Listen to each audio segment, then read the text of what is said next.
Natatakot ako, tumayo ang mabalay. Ang buhok ko, ang mata ko, mukha kong takot sa kanya. Ngunit hindi ko masabi, wala pala. Yan pala'y wala na.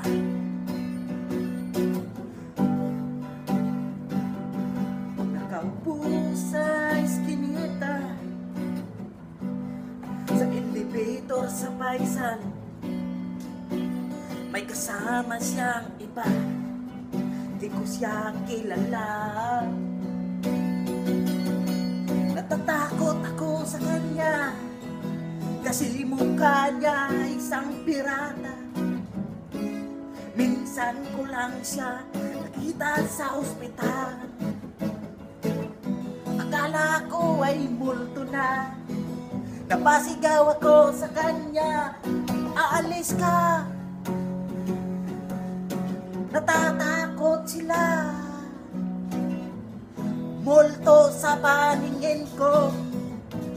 Hinahanap na ito sa buong hospital sa Faisal. Nakikita sa kaibigan ko habang siya'y naglilinis sa CR. Dactyls, Tranlix, lumabas ka na dyan. Nandyan si RJ sa harapan. Natatakot sa isang babaeng nakaupo sa skinita sa tabi ng elevator sa ospital sa King Faisal.